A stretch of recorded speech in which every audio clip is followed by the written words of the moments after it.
Welcome, everyone, to the On the Couch podcast, where money meets motivation and mortgages meet mastery. We're diving deep into the stories, strategies, and the secrets that are all fueling the wave of success in the business and beyond.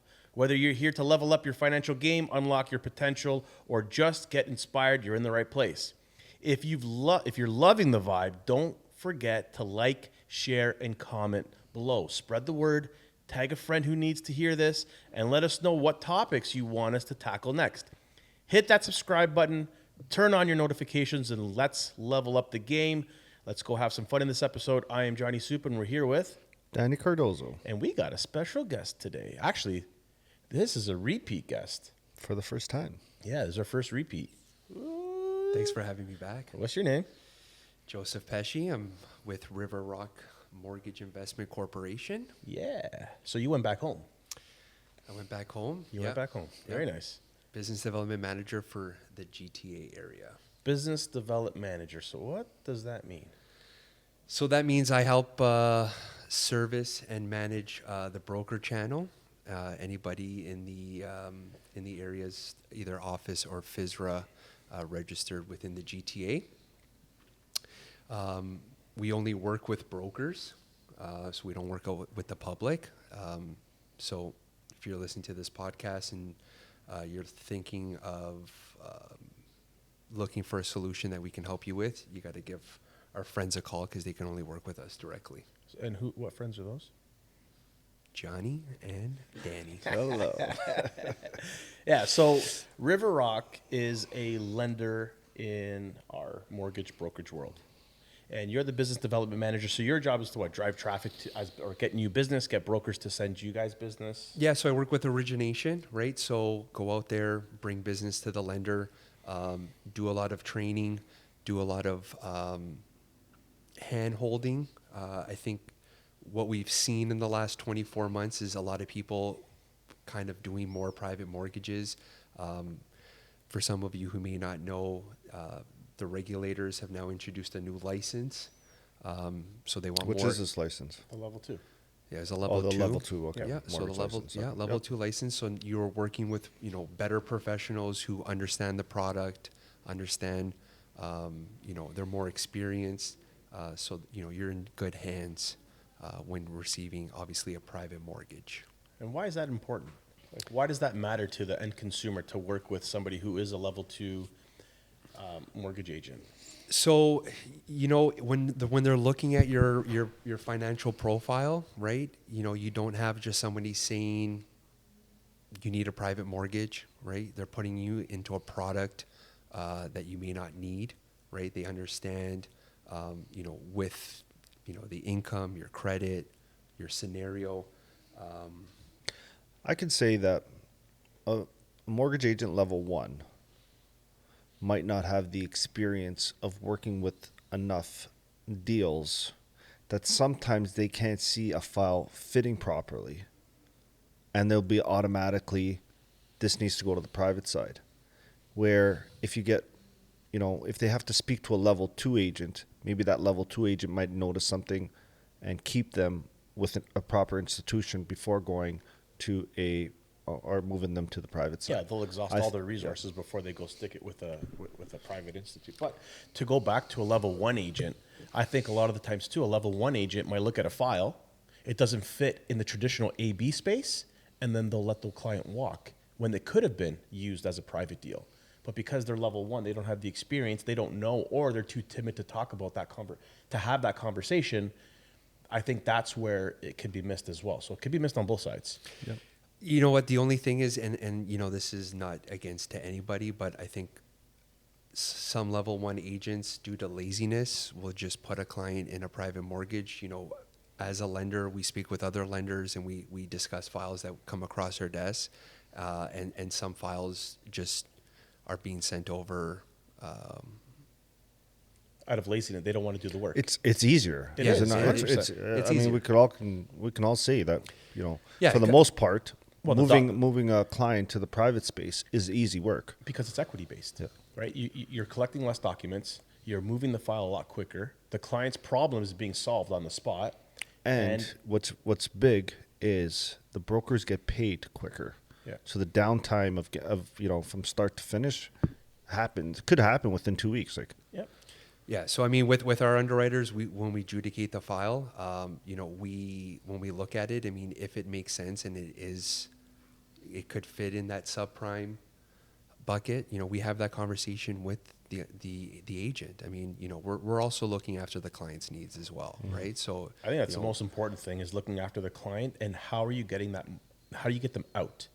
Getting somebody in a mortgage is easy, right? If there's equity there, you can sell a mortgage. That's an easy thing to do. How do you get the client out of that product? And I think that has to be part of. I mean, if you're not doing that part of your process, I think you're making a mistake. But the exit strategy is the most important part. Is getting the money out for the investor, but more importantly for the client. Yeah, I mean, a private mortgage is not for your 25, 30-year plan, right? It's a short-term solution. It's a Band-Aid. Yep. River Rock has a motto. We've actually trademarked it. Bad things happen to good people. Okay? Yep. Life throws curveballs, right? Something can happen, interruption in work, death, illness, separation. I mean, life is not easy, right? So You put all your money on black. Just yeah, bad luck. you never know, right? So you need these products, or you need lenders like this that are just going to be able to kind of amend your situation for the next 12 months, and then hoping you're working with a professional that's going to guide you, hold your hand, work at building your bank statements, right? So you can fit under maybe a self-employed program, or if you have credit issues, softer poor consumer proposal, bankruptcy, something like that. But even a strong agent who makes a condition that the solicitor pays the debts, because that's something that's important. A lot of clients are in the situation, they're heavy on debt, they get the money in their hand and they don't pay the debt. They just continue to use the money for whatever it is that they've done before. And then a year goes by and they have the same amount of debt, the same ratios, and the same problems, if not worse. It's not worse. So- Probably worse. Sometimes having the right person in your corner, making you do the hard things and saying, hey, make sure the solicitor pays that Visa, pays that MasterCard, and you pay that line of credit. Make it a condition before they get the money. It goes into trust from the lender and it gets paid. And that's having somebody who's proper who's your agent or your broker, right? I mean, I love the point you talked about liabilities and debt right now. That's actually a big issue that we're seeing in the market. Because rates have been so high for the last 2 years. Personal It's debt, crazy. personal debt Yeah. right now is going through the roof, right? People are over leveraged, right? They're over their limits, right? So you had a client that last year may have been a 750 Beacon score, and now they're at 605, and you can't. But we talked about this in the last episode about the volume and the pace of spending. And I think that had to do a lot with how much credit I'll talk about Ontario. Ontarians are very rich. Our properties all went up 40 to 50% over the span of 4 or 5 years. And then rates came down and the ability to attract and go get lines of credit was easy. So people went and did that. And then credit was given fast. You would walk in and I would walk into the banks and they would be like, oh, you're pre-approved for this, you're pre-approved, because it was there and it was available. So then a lot of these people got those and then they went out spending fast. And that created the inflation because everybody had the ability, they had access to credit and they went out and spent. And that's where inflation came. Now, inflation's down, not because people slowed down. I think it's because they're tapped out. Most people are tapped out. And that's why we're seeing the influx of these applications with high debt, high utilization, high LTVs. Like how many of these online leads that we get we're stuck because the value's not there, right? And that plays a big part. So are you seeing a lot of applications coming in that same way? Like, Yeah, so we see obviously the number one issue right now is obviously values. Okay, we've seen where a lot of people have unfortunately used their home as an ATM when the rates were extremely low. They've taken out debt, and in some places it was good. I mean, maybe they did renos, maybe they had things that were going on in their life, and they needed that money, and now they're in a situation where they're trying to do a full debt consolidation and get control of their payments, and the value's not supporting it, and now they're in a position where they're stuck. They're stuck, and it makes your lives a lot harder because now you have to go back to a client and saying, It's crazy how many messages I get. Can you help me? Yep. I am losing my house. Power of sale starting next week. Can you help me? And I get these like 1 or 2 a week right And now. the first question is, what's the value? And there's no value. Yeah, so we've seen the uptick now. I think the next 90 days we're going to see, obviously, delinquents are going to be on the rise. As River Rock, as a lender, we do actually have an option for your clients. So we will look at clients that are either in a delinquent or power sale situation. So if the equity is there, If the equity's there. if the equity is there, we can give you an option where we can prepay the mortgage. Mm-hmm. So what we do is we calculate the interest. We can take it from the net advances. Your client now will not have a payment for the next 12 months, so we can kind of put them now on a credit. But that creates a problem, though. It has been, it's come up to late. Now, actually, I want to ask this question because when you do that, right, when we consolidate all payments net advance up front, and in 12 months from now, when I go to a lender, they want to see the mortgage payments come out of their account for 12 months. They want to see the history. They want to see that there has been repayment history in good standing. So how do you balance that? Because I go to a client right now, I'm going to do a deal in Toronto, in North York. The LTV is at 30%, which is fine. We're going to give him a full first position mortgage, and he wants all payments up front because I can't go to the B side because he's only been there for 2 months as a contract. I don't have enough. He's on contract, so the job letter doesn't tell me that he's off probation, and they won't change the job letter. So he doesn't have a solution. He's got to get out of the shit storm that he's in. We do this. We consolidate. We collateralize all his payments. What happens in 12 months from now when the bank asks me for the payments? What do we do? We got to come up with a great story at the end of the day. Or what if we cut the payments in half? Will that be sufficient? Right? To show that, hey, we have a manageable payment. We took net advance half of it up front, and maybe we gave the client a manageable payment, which is possible, right? We can do that. So let's kind of go back a bit. So the clients with the delinquent, the power sale situations, okay, that full payment reserve in the next 12 months, it's in some cases not the exit strategy is going to be the refi. It's the hard reality that the client might not need to sell. Okay, downsize. Sometimes the client's got to take their pride and say, listen, you have $200,000-$300,000 of equity. Maybe you're going to have to get into something that is more manageable, or you're going to have to leave the market now, go rent, and then come back. But in reality, you're about to go into power sale, let's say, right? Or you take this option, getting your mortgage prepaid for the whole year. Are you not in the same situation after the year?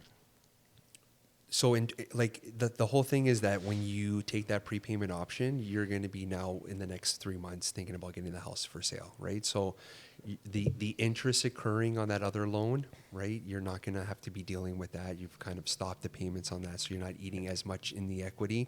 You're still in the home, right? Because once they get to a power sale situation where the sheriff comes up and at the last resort, I mean, they're basically going to change the lock on the door, and now you have no access to your belongings. Well, that condo in Toronto.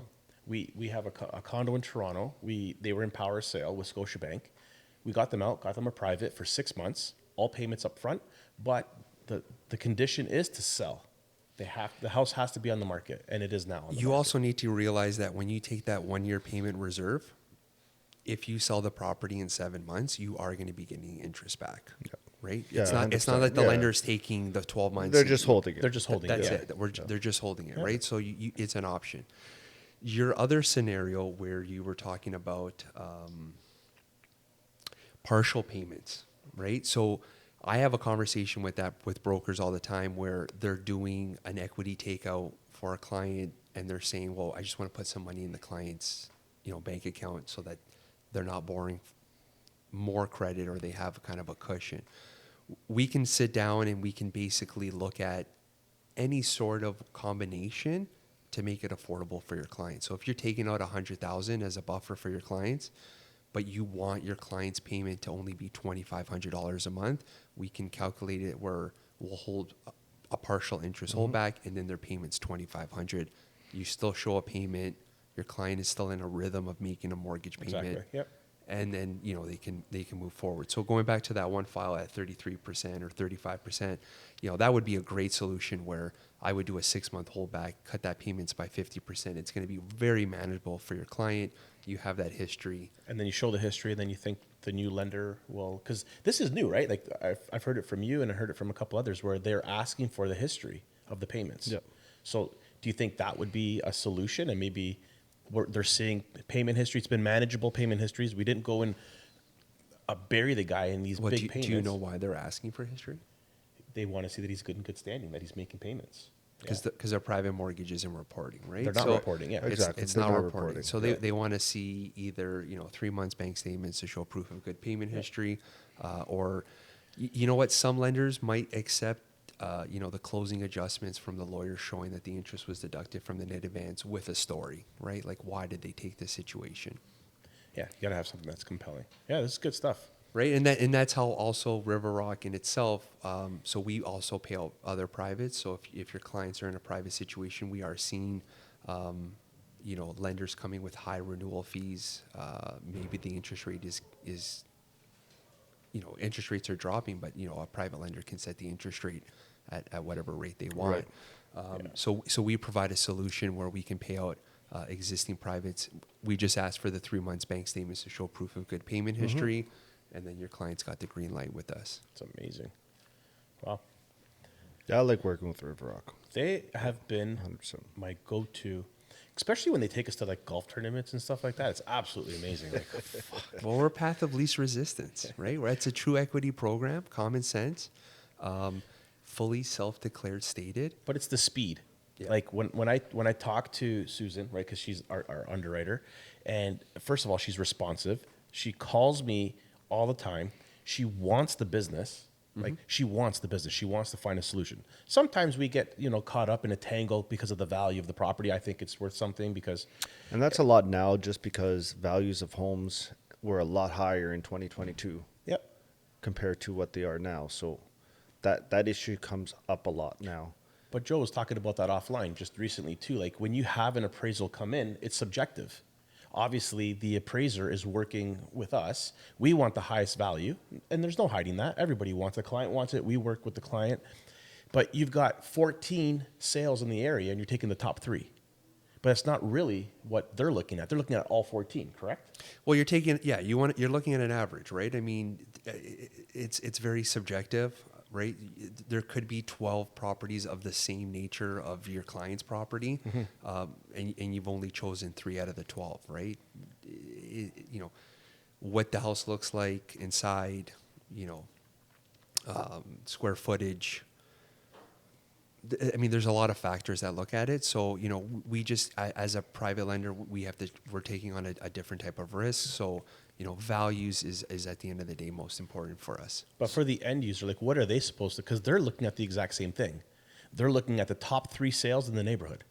Everybody's like that. It's in that in every industry. A guy brings his vehicle to get traded, or I want to put my house on the market. I want what the top guy sold for. My house is better than that house, right? Everybody says that. Even though that house has granite, hardwood floors all the way around, doesn't have carpet upstairs, and my house has got laminate. It's We got... hear that all the time. Yeah. So, I mean, the other thing that you need to look at is days of market, right? So if the guy has, the top sales guy, but he's had the property sold for... and it was on the market for 226 days because he held out for a certain number, and someone came along and paid for it. Yeah. That holds value where if someone sold for $100,000 less, but it sold in 30 days. But also, how desperate was the seller? That's right. I mean, there's a Right. A lot of things can factor into why it sold quick and why it took so long to sell. It's tough. Wouldn't you take it off the market if it shows 200 or even 60 days plus? Because now you're introducing really steep negotiation prices. So it's I don't want to get into too much because I'm not a realtor, and you know, we only look at it from a high level position. But I mean, every time you enter into a new MLS listing, it resets the dates. Okay. Okay, so if you have a terminated listing or you have a price change, there's different ways that realtors can obviously change information on But their side. the history's always there, right? But there is certain avenues where you can go back and look at the full history of the property, and it'll give you obviously days of market. So let me ask you something. How does River Rock handle clients with unique financial situations such as self-employment and past credit issues? So on the self-employed, so like I was saying, we're a fully self-declared or fully stated program. Okay, so we don't traditionally ask for the documentation like a subprime lender would.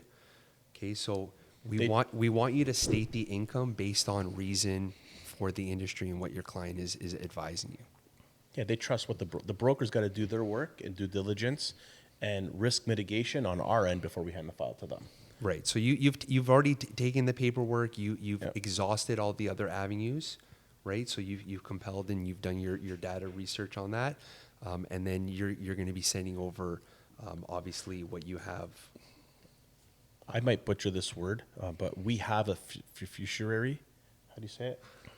Fiduciary? Danny, you want to jump in on that? I don't know what that word is. That Like a fiduciary duty, right? Am I saying it right? I believe you're saying it right. I don't think anyone knows. It's something. It's part of the FISRA program. You have a fiduciary duty. yes, it is part of the. Okay, yeah. it's part of our thing that we have to do what's best, not only for the client but for the lender, because we represent both. When you look at our disclosure, it says we represent both the borrower and the lender. So we're the broker. So we have.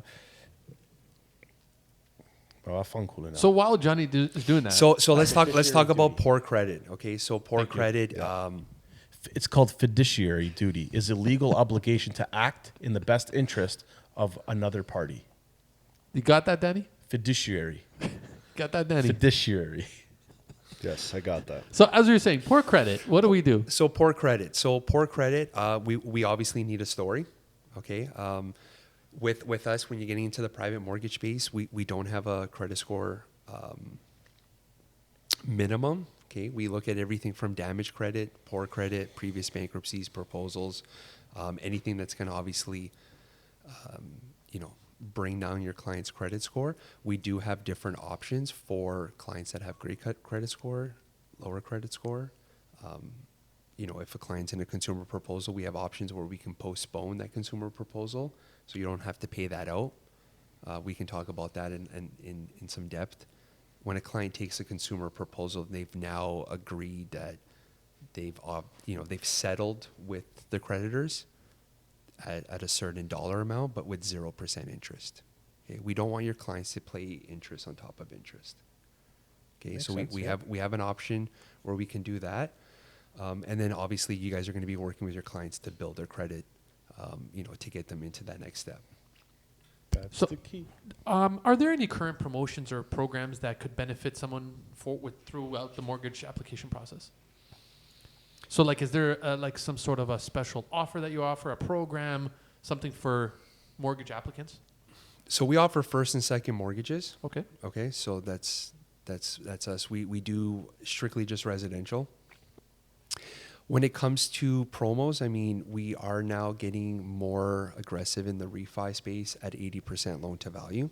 Oh, that's good. What does that mean, 88% loan to value? So 80% of loan to value is 80% of what that house is worth based off the appraisal. So the client needs to hold at least a 20% equity position, and then the mortgage can be the additional 80% of the value.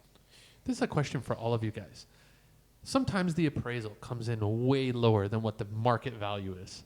How do you deal with the clients that come to you and say, "What do you mean it's 500,000? I can sell it for $1 million." How do you guys deal with those people? Don't be an order taker and do your job before you order the appraisal. You have to know what you're doing.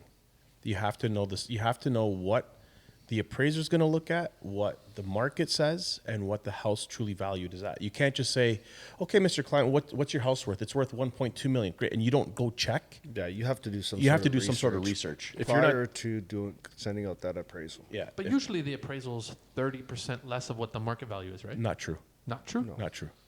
So the that's a great point about the value. So you're going to see a lot of that in pre-construction purchases.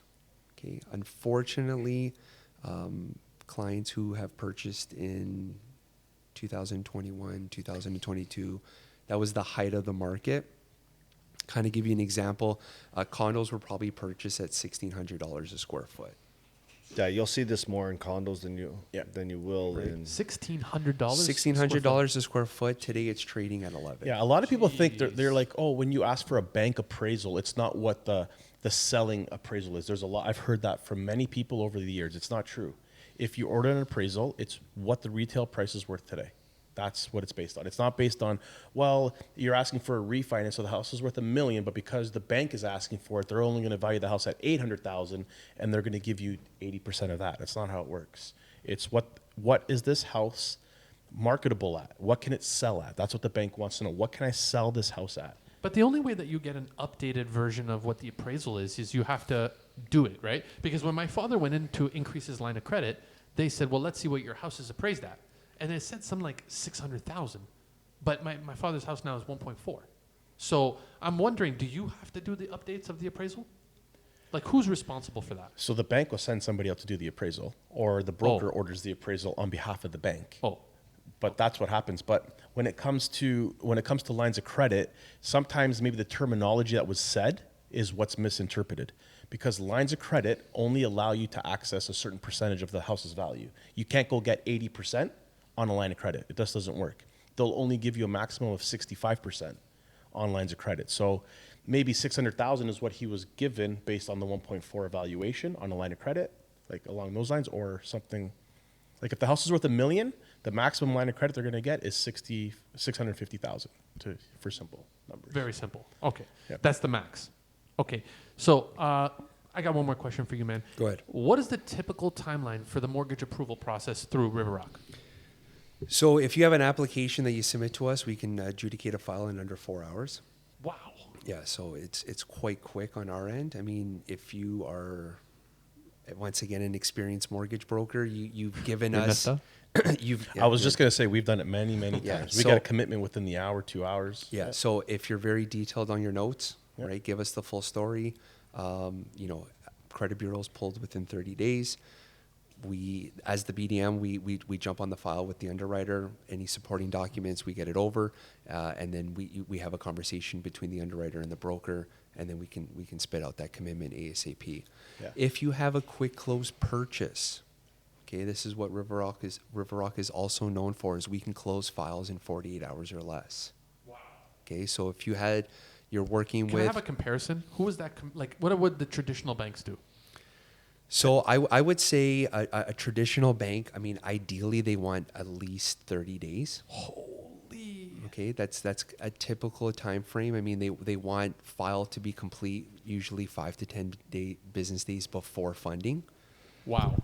Yeah. That is huge. Our rule in this office is 15 business days prior to closing. We want to be complete because we know 10 business days, if you're at that 10-day mark, the bank's going to kick you back and ask for an extension. You have to be broker complete.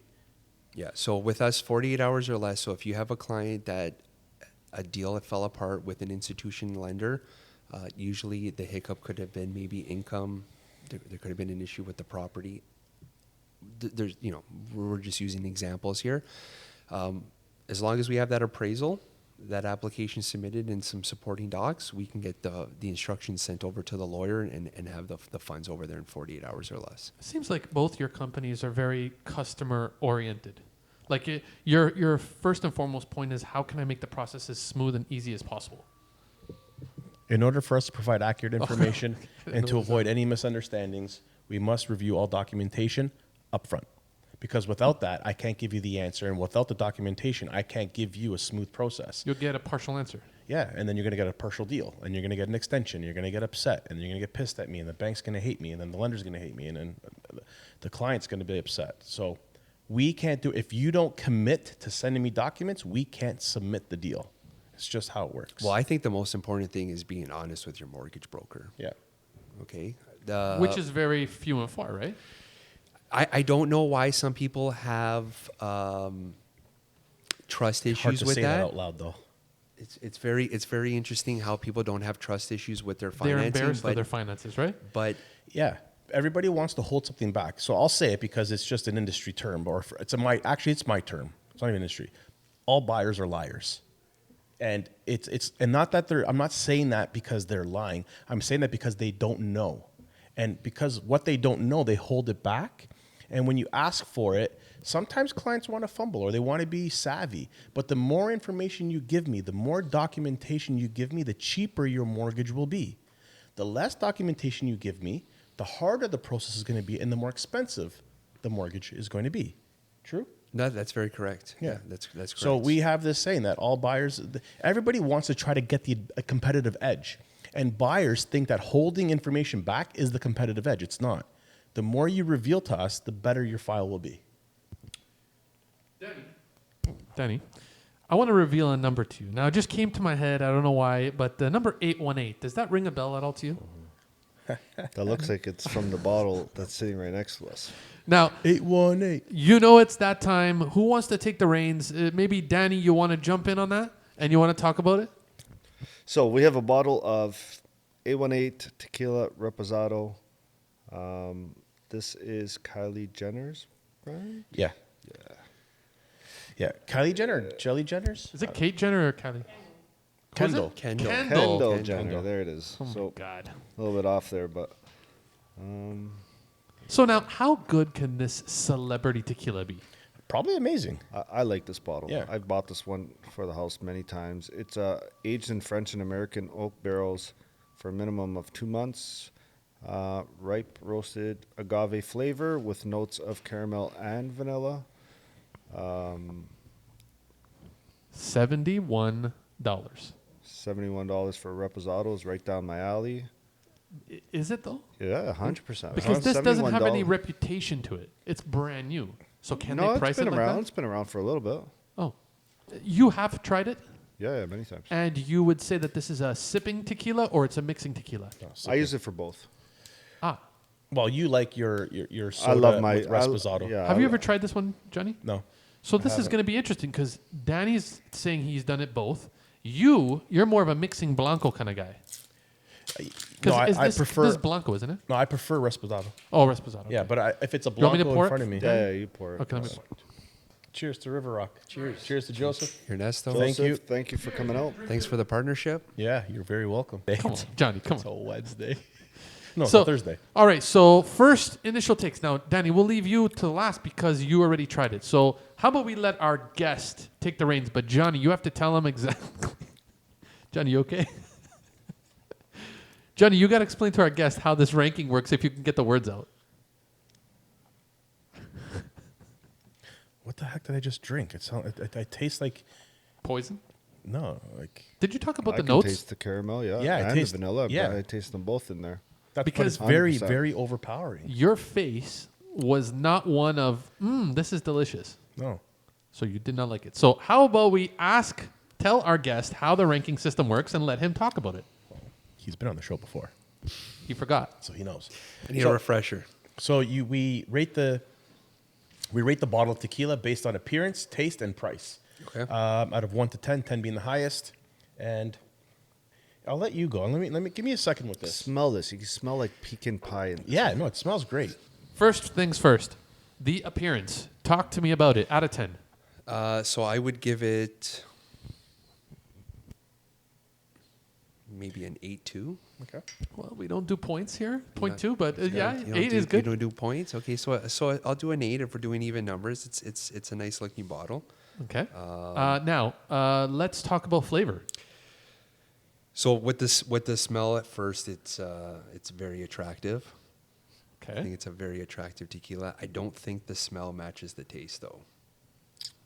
Unanimously agree on that, guys? You don't think the smell matches the taste?